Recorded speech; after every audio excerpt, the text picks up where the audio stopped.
So this is, which one is this? The Matrice 14, and it is a hog. Beautiful. You got an RTK receiver right here, what? So that's going to give you a Z-axis. So if you do a ancillary mapping service, this will give you centimeter level accuracy. So instead of having like a 2 feet of accuracy, like a surveying, if you're surveying exact this position is a deal. requirement. Yep. Roger. Okay. Yep, and it comes with it. It's built right into it. Whereas with the Mavic 3, you have to buy that additionally, and that's like another $700. Okay. And so you got your RGB sensor, you've got a FLIR sensor, you've got a RGB sensor. That's just your red, green, blue normal. Okay. Like a normal sensor. Then you have a wide angle, and then you have a lower light. Okay. Sensor, and then you have a rangefinder on this one as well. Laser rangefinder. Yep. Cool.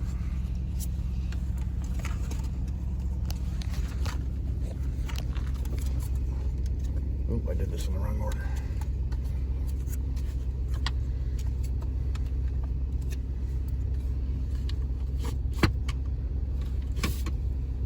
This thing's a beast. Oh, I'm so excited to fly it.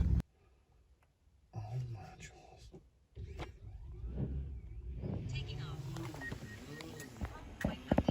Okay.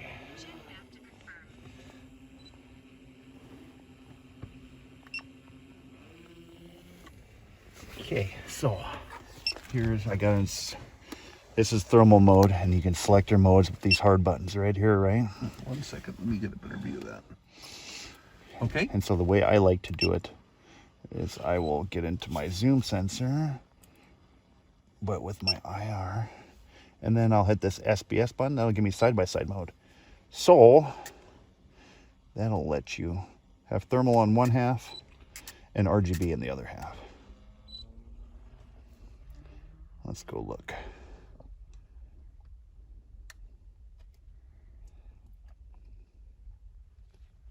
So if we want to go into sportier modes, faster mode, there's normal. Okay. Sport. Tripod is super slow for some dynamic Spike Lee angles and whatnot. But we're trying to cover some distance here, so we'll do turbo sport mode.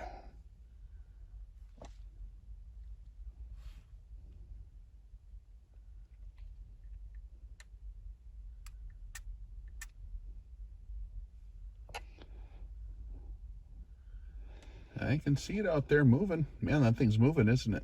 Oh yeah. So we're looking for a deer stand that we lost. And so I'm going to just fly perpendicular to this and look for a heat signature. So just to give you some context for the zoom, say you want to look into that brush pile. Oh, wow. It's not, yeah. That's crazy.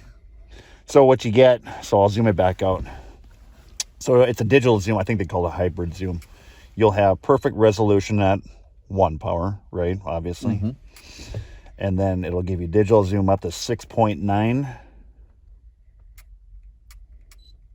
So see right there, it's almost, there's like a little bit of fuzziness, a little bit not quite. But once you hit 7 power, it readjusts and you'll get perfect resolution again. And then you can max around. But even that being said, I mean, just look at that. Wow. And you'll have different ranges. So like if you're doing industrial inspection stuff, you'd want to have -4 Fahrenheit to 302 Fahrenheit. Or 32 Fahrenheit to 1022 Fahrenheit. And you see how that's fuzzier. But if you're up close, that would actually be better. But high res, it's kind of what I'm figuring out is kind of the cat's pajamas for this setup. And the FFC, that's like essentially re-knocking your thermal like you would on a normal optic. And then you have different palettes. That's red hot, iron red. There's a bunch of them. But it's just like anything else. It's kind of, you're going to want to use white hot or black hot. Black hot will give you arguably better detail. And then if you want to fine tune your parameters, at least in mine, you can do it in here. This one would take some playing, but white hot is generally what I like. Go to normal mode so we can go a little bit faster. But as you can see, I'm not flying the drone forward. I'm flying it totally sideways, and it just doesn't care. They're just so very steady, very safe. And so the sensors that we were talking about before, that's what those sensors are. They're essentially just little black and white cameras. On the bottom left, I see, is that like your flight plan, and the orange is where we are? So if we were hooked up to a cell phone, which we are not right now, this would be a big Google Earth map.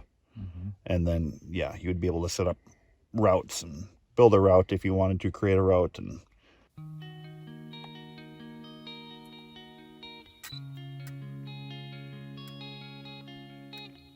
see that sign?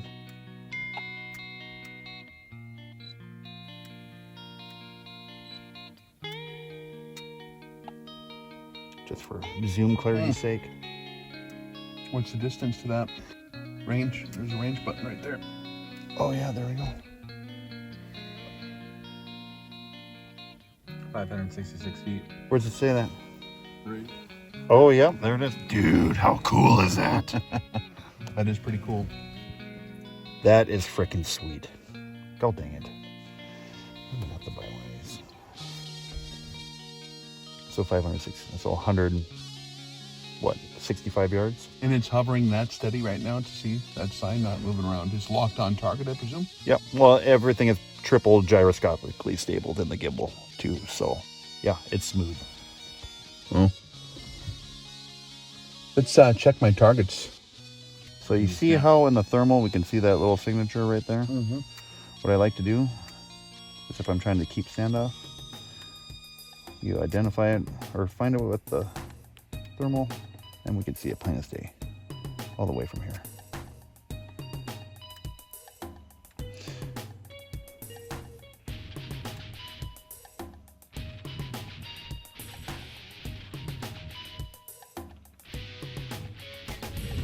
Dude, that's wild. Isn't that something? So we just recapture them and just draw a box around them with the touch screen. Isn't that something?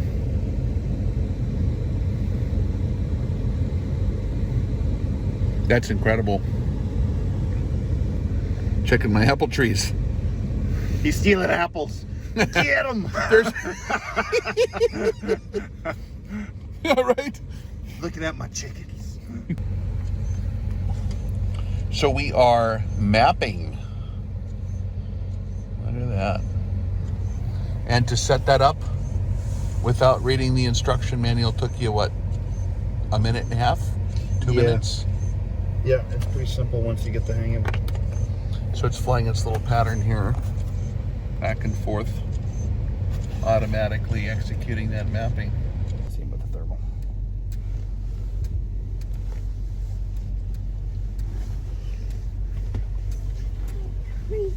Bum, bum, bum, bum. Hey, can you track me? Can you try to track me, Papa? He can't see the drone. With a hoser.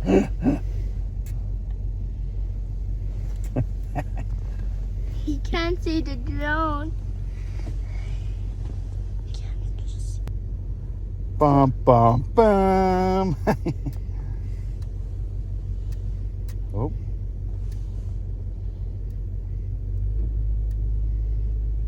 Oh, there I he is. see you.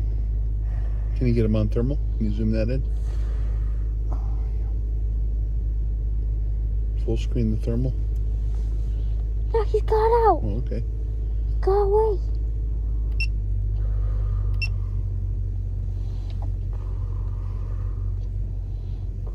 Oh, my hoser's moving.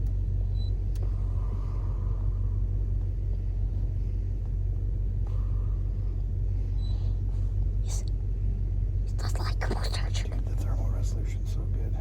Oh, man, pumpkin.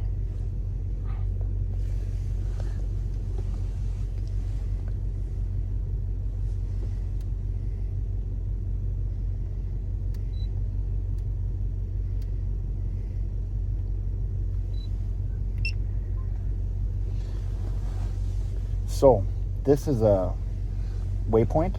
Okay. And so that's going to drop a waypoint where your reticle is pointing at. which is super useful because that will geotag that.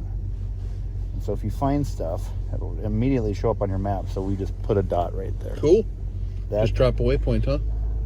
and it's where the reticle is. So if you're looking for like a direction of travel, just bring it in, get it to level, stop moving it, and just come up underneath kind of quick, tilt it forward, and that'll kill it. Cool.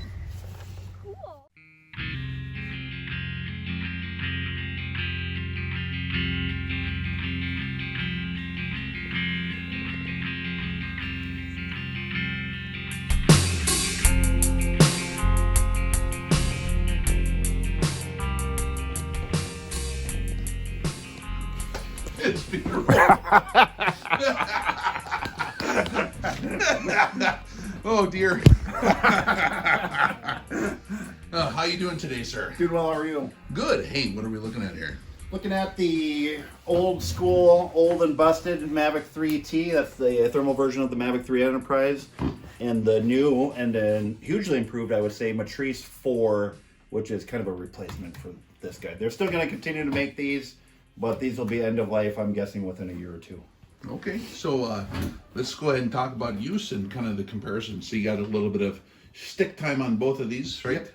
Yes, sir. So essentially what these are is these are inspection drones is kind of what they're used for. They're not, they can be used for mapping. They don't have a mechanical shutter, which is something that you really should have for doing efficient mapping, but these will still do it in a pinch. Thermal sensors on these are both 640 pixels by 512. That being said, this one is noticeably improved over this one. Technically, the specs are still the same, but this one must be limited by the software, or this has a higher quality sensor, because this one is clearly superior to the sensor that is on this guy. Plus, on top of that, this one has a few other product improvements. It has built-in RTK, so if you're worried about your Z-axis for doing centimeter level accuracy work, this is already built in. And if you were to buy this for this drone, it's about another $600. So that in and of itself kind of is worth the price of admission.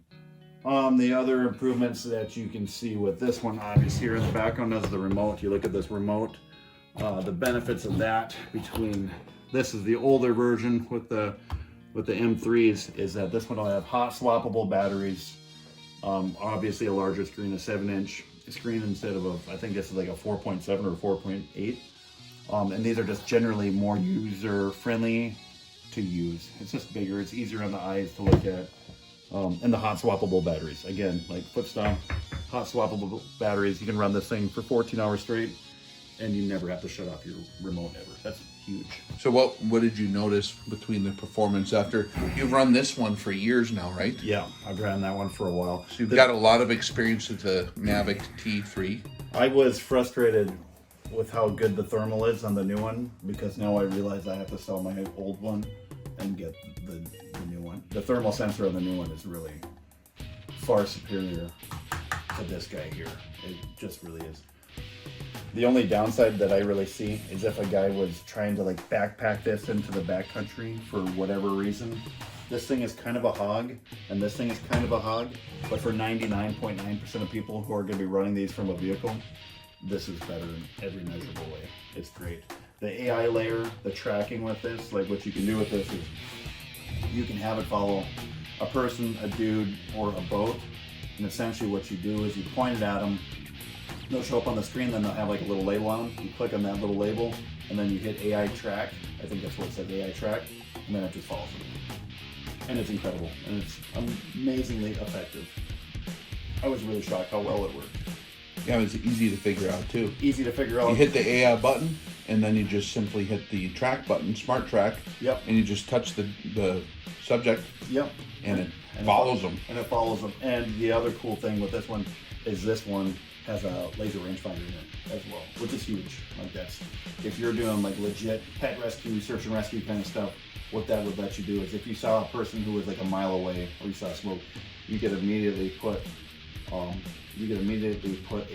marker on them, zoom out your map, see where your map is, share that data point with somebody's Google Maps on their phone, give them a coordinate, and then they could zip on over there. You could communicate coordinates very quickly.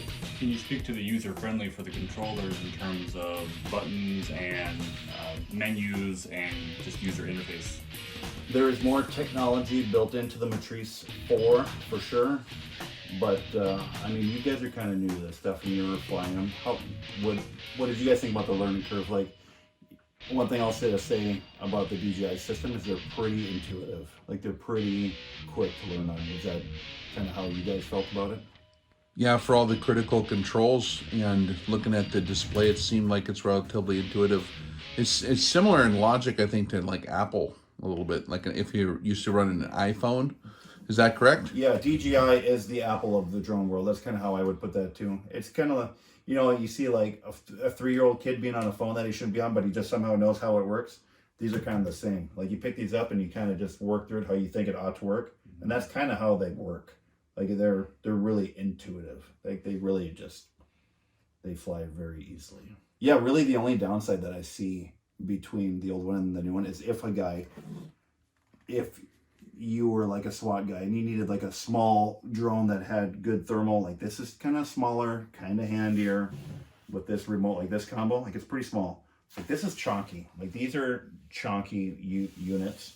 I'm not sure if I would want to backpack those, but backpacking these would be pretty simple if a guy had to. Aside from that, that's pretty much it. The other thing that I really like about these is the DJI branded, so you're not running some weirdo aftermarket stuff on these that's like blocking transmission signals, which is a problem on the M3s. These are super clean, made to interface with one another, and they're just slick. Like, just look at how slick they are. I'm gonna break it while I install it. There we go.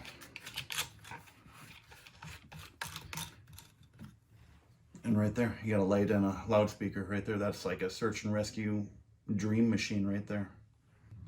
The other thing that I like about the Matrice 4 is 49-minute flight time with the batteries, which with these ones are about 37, 38. In the real world, 32-ish. With these ones, you're getting a legit like 49 minutes of flight time, which is insane for a battery, you know, about the same size really. Compare the two, they're pretty similar. It's a scotch bigger, but it is a larger airframe. So is that a heated battery on the Matrice? Yes. Does Mavic have a heated battery? Yes. They both do, yep. There are different batteries. All the ones that I have are all heated because I live in North Dakota. So I know what the operational temperature specs are, right? Was it down to 14 degrees Fahrenheit or something like that? Well, so a downside to these as opposed to like your M30s, M30Ts, is with those you get like a IP waterproof rating, and they can fly, like, they're durable. They're super durable. You can fly those down to 4 below, I think. These ones I probably wouldn't go lower than 10, me personally. But like yesterday, I flew a couple shelter belts with this and it was super foggy. It was 14 degrees. And by the time I got back, I had like ice accumulated on my rotors. And so I did it as quickly as I could and hurried up. These will go through more abuse than maybe a person realizes. They're pretty sturdy. They hold up pretty damn well. What kind of a water proofing or what kind of rating do we have for water on both of these? There is no rating on these. Okay. So water resistant, I think, is what they would say. But you can fly them in a light drizzle at your own risk. At your own risk. I've done it before, but I'm kind of a cowboy with this stuff too, so I would not recommend it. Would that also be the same with like light snow? Yes. Yep, I've flown them in light snow. Again, you get accumulation on these, so you have to be careful. Some guys will take ISO heat and they'll coat it on their blades. It just keeps ice from accumulating on their blades. It works, kind of, for a while, until it doesn't. You got to be careful because that can deteriorate your blades too, and you're going to be burning through blades. If you're flying in weather like that, you just will. And if you are doing that, if you are getting your drone wet, make sure you put it up on your dash and you let it dry out before you put your gimbal protectors and all over your stuff back on it. Like, take your batteries out, let the thing Let dry it out. fully dry out before you... Dry out before you put it back into the case. I suppose just with bringing it back in a warm vehicle to cold weather. Yeah, so that, like yesterday morning when I accumulated a bunch of ice on this, I put it up on the dash, turned down the heat so I didn't cook my drone either, but then I just put it right over a vent just to convect a bunch of warm air over it to dry it out. Just don't put them away wet. You do not want to do that. So in a search and rescue application where it's bad weather, what do you think, how would these work if it was raining?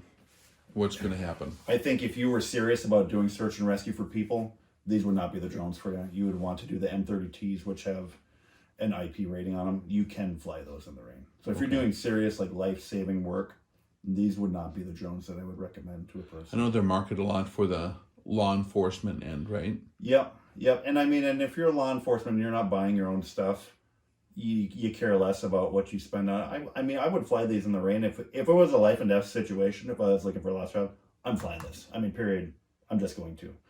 But I wouldn't, if a guy wanted the right equipment, you would want an M30, a Matrice 300, a Matrice 350, something like that. Like these, you would want something with a proper waterproof rating.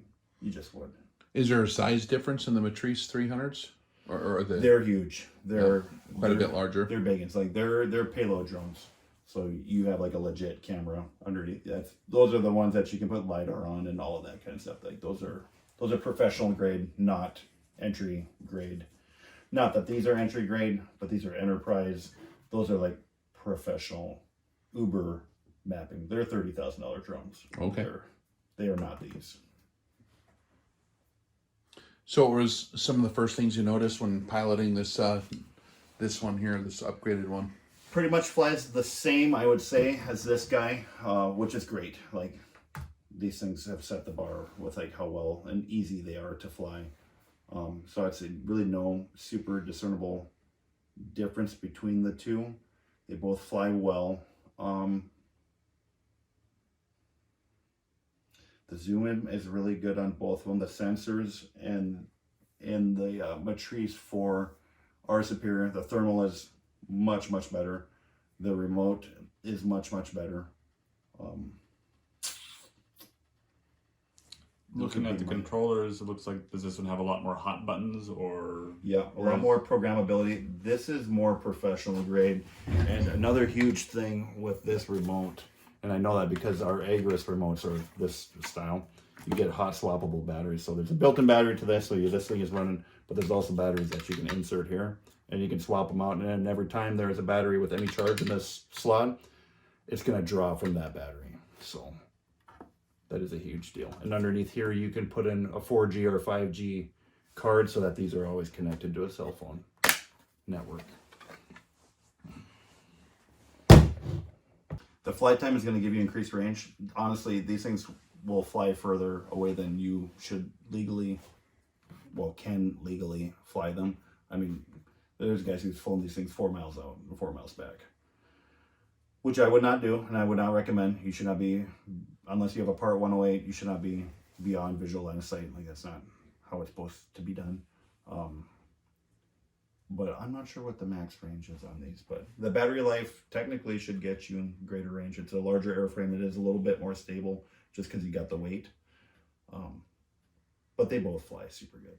I would not be afraid of either one of these. It's just the improved sensor array on that it's huge. It's a huge improvement. So what's the major functional difference between the two that puts this one in a category to where you're going to want this one over this one? The attachments, the light, speaker, and whatever DJI comes with next. The fact that these are stackable is super nice. So this is your speaker and this is your light. And you can run either or both of them in tandem. And it's seamless.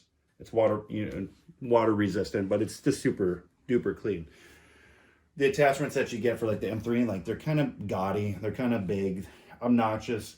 Guys have had issues with transmission issues with certain lights that were big. They had connectivity issues with the certain brands of lights. You're not going to have that with that. The remote is huge, and the thermal quality. Those are the biggest takeaways. And I mean, they're still, DJI is going to keep on selling the M3s for a while, but for another, I want to say the cost difference is about $2,500. Totally worth it. Buy the new one. You're spending that much money on a thermal drone anyways, just get the M4. I think when you were flying this one, we were ranging different things at different distances. The rangefinder too. The Yeah. rangefinder is another huge thing. So is that something that can't always be on yours, or does your not have? Does not rangefinder? have a rangefinder. Okay. The M3s, the M30s do. These do not. So that's a feature that this one has, Correct. which is an upgrade as well. 100%. Absolutely. Yep. Did you enjoy the track feature? Loved it. I was amazed by it. It works amazingly well. Terrifyingly well. Yeah. I guess with the IR, how about the different filters? Does this one have, or The different palettes, color palettes. Yep. They both have the same palettes, okay? but you can definitely see the image clarity in the other one because it has the high definition mode or whatever it is. It's maybe far superior is an overstatement, but it's 30% better than what this one is. Did the Mavic also have zoom capability with the IR, or is that something that's only new also on the Matrice? It does, but it's noticeably more pixelated in this than that. Gotcha. Cool. What's the current cost difference right now? So these, if you're looking for these, if you're on the secondary market, those don't exist on the secondary market. Those barely exist on the primary market. So those are going to cost right around $8,800, 9,000-ish. One fully kitted out like that, you're going to be in that 9,500 range with a couple of batteries. So you'll be in that 10 grand club. These can be had on the secondary market for probably about 5 grand, 5,500, 6 grand if you get one with a couple batteries and blah blah blah. So you will be paying more for the new one, but it is brand new technology, and usually when DJI releases these, they're around for about 3 years, 3 to 4 years. So you're going to be pretty current on the technology curve for quite a while. And remember, like, the DJI stuff is way beyond what everybody else is. Like, this is the bleeding tip of the spear as far as what's available out there. This is good stuff. Like, it's very good, very usable stuff. So that might be a factor for people with a business if they're starting out, or if they want to add to what they already have. Depends on what they have for, let's say, funding at that point in time. You might be able to get 2 of secondary market ones versus... If you were like a guy who's getting into like roofing, or if you're a rancher who's looking for something to have around the ranch or the farm or whatever, I would totally not be afraid of a Mavic 3 T. Like, still a great drone, still better than 90% of the other stuff that is out there, the Skydio features and blah blah blah. Still a great usable drone, 100%. It absolutely is. But if you're the guy who's always pushing the envelope and you just want the very best of the best,